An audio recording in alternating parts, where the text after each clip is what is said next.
what I love about the QI measures is I'm competing with myself. And so it's like what I like to think of an inventory of what do I not have any control over? Like we can talk about crystal balls and data assessments and all sorts of vendors, but then at the end of the day, like you have no control over the cut points.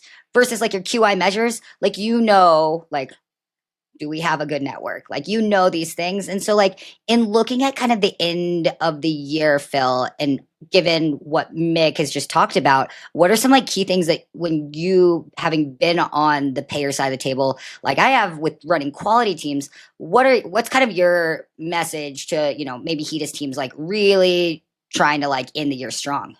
Yeah, 100%. And it's funny. I sent Mick a text late last night because he sent those numbers to us and we were kind of looking through it. And I said, okay, now tell me how many health plans were 1% away from a hybrid measure, because you have January, February, March, all the way up to April, sometimes May, to still impact those hybrid measures. And Mick can correct me if I'm wrong, but I think there was 11 3.5-star plans that again could have moved one weighted measure or more, right? So really any measure to the next cut point would have moved them into 4 stars. I think if I got that just wrong, 1%, 1% move, a 1 point move on any one of the one way measures. Yep.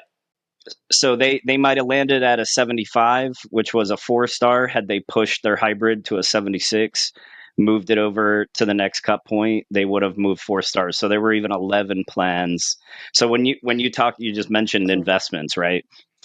I'm looking at that. If I'm a health plan that missed literally 4 stars by 1% in one measure, I'm looking at my hybrid strategy to figure out, do I need to hire temps, right? Do I need to it might be worth it to drive that 200 miles in rural Texas to go pick up one chart that is going to be a compliant blood pressure. Like that ROI doesn't California. even add up, right? Like, so, I mean, that was one of the fun parts of the analysis, and we're going to post the HEDIS one pretty soon because I told Mick, like, that's what really, you have November, December, admin measures stop, and then really all the measure sets that you can impact are those hybrid measures. So that's why it's funny you brought that up, because that's one of the things. Like, I'm looking at that as a strategy. You have 2 triple weighted measures, right, that you can impact from a hybrid perspective. Yeah. Which can do wonders for QI. We're big advocates for the QI measures when we start talking about MathPass and stuff like that on our monthly calls with our clients. That's typically where we're focusing is getting up that QI measure, because that ends up skyrocketing the ratings